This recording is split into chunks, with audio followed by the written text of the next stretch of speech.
There are moments in life that split everything into a before and an after. What I'm about to share is not fiction, not a dream, and definitely not a metaphor. It's something that happened to me, something that turned my entire worldview upside down. I used to be the type of man who only trusted what he could see, touch, or control. My world was built on logic, discipline, and survival. I served in the military, trained for war, and believed that when life ends, it simply ends. But something happened, something that changed me forever. This is the story of the day I died, and what I saw when I crossed to the other side. If you're skeptical, I understand. I was too. But all I ask is that you listen with an open mind. Because if what I'm about to share can reach just one person, if it can stir even the smallest sense of truth within your soul, then it will have been worth everything.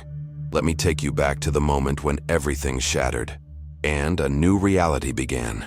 I was never the kind of man who believed in anything beyond this life.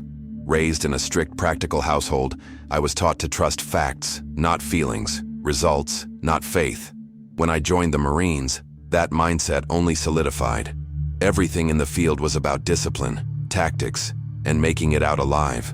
You don't waste time wondering what happens after death when you're dodging bullets or commanding missions. Faith was a word other people used. To me, it was just another illusion to cope with fear. I used to laugh at people who talked about heaven, visions, or anything supernatural. But what I experienced? It tore down every wall I had built. The explosion happened fast. One moment, we were securing a perimeter near a remote area close to the Syrian border. And the next, silence. Just a flash of light, a roaring sound I can't put into words. And then, nothing. But that nothing wasn't empty. It was the beginning. I remember feeling as if I were being pulled backward, away from everything I knew. And suddenly I was above my own body. I could see the medics working desperately, shouting commands, slamming their hands on my chest. My body was still there, but I wasn't. I was floating, watching, screaming with everything in me. But no one could hear me. No one even knew I was still aware. Fear took over. Not the kind I felt in combat. This was deeper, existential. For the first time in my life, I felt truly alone. There were no orders, no protocol, no way out. Just me and this strange, suffocating stillness. But then, something changed. I felt a presence, not a voice, not a face, just a force. It pulled me away from the chaos. Not violently, but gently, as if it knew I couldn't handle what was happening. Through darkness that felt infinite, it led me. I wasn't scared anymore. Somehow I trusted it. There was warmth, even in the blackness. And then, without warning, light. But not like the light of this world. This light knew me. When I stepped into it, or was absorbed by it, everything shifted. It wasn't a place. It was a presence. I didn't see wings or harps or gates, but I knew. Deep in my soul, I knew. This was Jesus. I can't explain how I knew. He didn't introduce himself. He didn't need to. His presence cut through me. All the armor I had worn for years, emotional, spiritual, mental, it broke. In front of him, I was exposed, not just physically, but spiritually. And yet, there was no judgment, no condemnation, just truth. Truth so raw and intimate it made me weep, not with sorrow, but with release. For the first time, I felt what it meant to be fully seen and still fully loved. And then he showed me things, not with words, but directly, soul to soul. I saw moments of my life flash by, not in order, not like a movie, but in fragments that meant something. Every act of kindness I ignored, every time I shut someone out, every moment I let anger or pride rule me. He was there in all of them, watching, waiting, hurting with me. It wasn't a guilt trip. It was an awakening. I saw what mattered, and it wasn't medals or rank. It was love, compassion, forgiveness, things I had pushed aside for so long. I cried, not from regret alone, but from awe, that he had been there all along, and I never noticed. But what came next still haunts me. He turned my eyes towards something beyond my life, something ahead. I saw the world as if through a veil that had been torn open. Society was changing, slowly, subtly, but dangerously. Churches turned into stages. Preachers became performers. The message wasn't about salvation anymore. It was about self-help, ego, and affirmation. I watched as truth was diluted, reshaped into something comfortable, and millions embraced it with smiles. But I felt the chill behind the warmth, a counterfeit comfort. He made me understand. What I was seeing was only the beginning. Then came the part that made my stomach twist. I saw people being punished, not for crimes, but for beliefs. Arrested for quoting scripture, fired for defending values that had once been called noble. It was like watching the foundation of society unravel, not in chaos, but in celebration. People applauded the silencing of truth. They smiled as those who stood for conviction were labeled as threats. And behind it all was a face, a man, charismatic, intelligent, mesmerizing. He didn't demand control. He offered peace, unity, healing. Through a system that everyone wanted, a digital solution to human suffering, people connected voluntarily, and in doing so surrendered everything. Their identities, their choices, even their thoughts. I saw them smile as they lost their freedom, convinced they were gaining it. I could feel the presence beside me grieve, not with anger, but with sorrow. He let me feel it, that deep ache, not just for what was happening, but for what people were choosing. Chains that looked like wings, solutions that masked slavery. I wanted to scream. I wanted to go back and warn people, but I couldn't. I was frozen in that vision. And then finally, he looked at me, not with words, but I heard it clearly inside me. They will choose chains and call it freedom. But you must choose differently. And at that moment, something inside me shifted permanently. That simple sentence, "You must choose differently," echoed through my very being. It wasn't a suggestion. It wasn't a command. It was a mission. I felt it surge through my soul like a fire, not one that burned with pain, but with purpose. Suddenly, the light around me began to fade, not as if it were vanishing, but as if it were releasing me. I felt the warmth withdraw, but the message remained branded on my heart.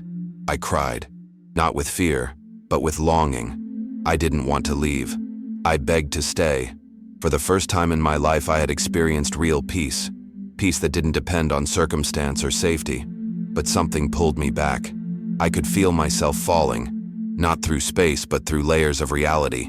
Then, chaos, lights, voices, pressure on my chest, beeping. My body felt like a cage. And then, breath. I was back. I woke up on a hospital table surrounded by doctors, one of them shouting that I had returned. Later, they told me my heart had stopped for 4 minutes and 37 seconds. But what I experienced felt like hours. Maybe more.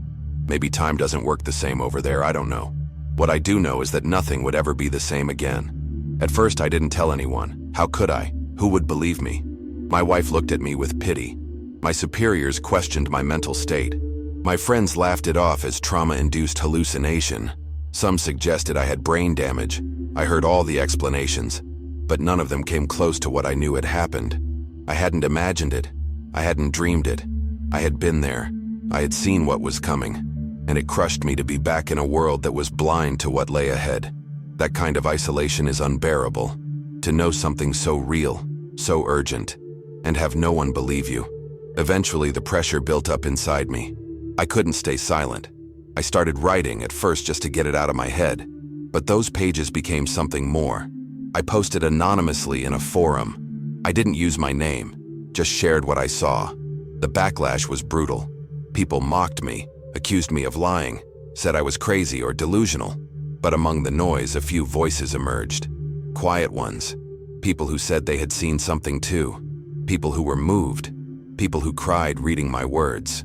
And that's when I understood. Maybe I wasn't meant to convince the world. Maybe I was meant to reach one soul at a time. So I kept going. I started making videos, telling my story, not for attention, not to become famous, just because I had to. That message, "You must choose differently," haunted me every day. It wasn't about arguing theology or proving doctrine. It was about living truthfully, being a warning, a witness, even if no one listened. I had lost almost everything: my marriage, my job, the respect of people I once called brothers. But I had gained something that no one could take: conviction. I knew what I saw. I knew what was coming. and I knew I couldn't turn my back on it. With time, I began to understand more. Choosing differently wasn't just about speaking out. It was about how I lived. I had to strip away my ego, my pride, my military toughness. I had to admit that I had been wrong, blind, arrogant, that it took dying to finally see. I read the Gospels with new eyes, like a man dying of thirst drinking from a spring. The words came alive, not just stories or lessons, but reality. I didn't need scientific proof anymore. I didn't need theories or evidence. I had been in the presence of the one who wrote those words. That was all the proof I needed. And slowly, others began to respond. Quietly, carefully. People would message me saying they couldn't comment publicly, but that my story had shaken something in them. Some were pastors, others were atheists, a few were suicidal. They said they didn't understand why, but something in what I said broke through the numbness.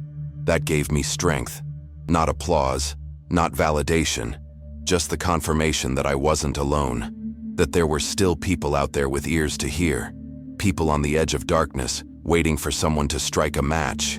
That became my purpose, not to win arguments, but to reach them. If you've made it this far, I want you to know something. This isn't just my story. This could be yours too. You don't need to wait until your heart stops beating to open your eyes. You don't need to lose everything before choosing differently. What I saw on the other side wasn't about fear. It was about truth. It was about love.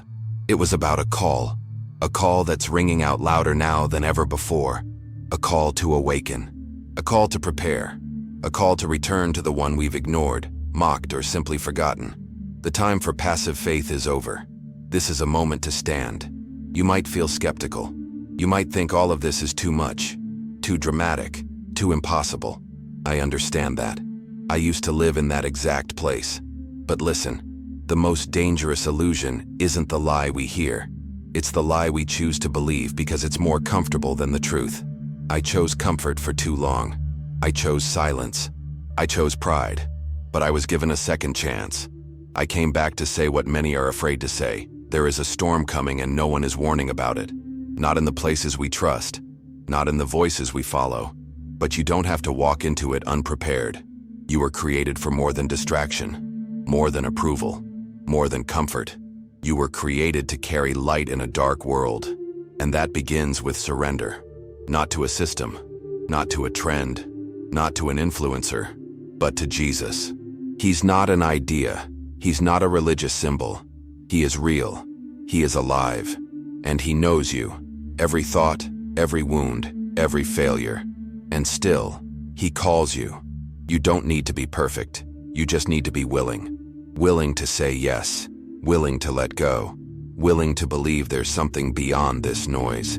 So if this message stirred something in you, if even for a second you felt the weight of truth, don't ignore it. This is your moment. Choose differently. Choose life. Choose Jesus.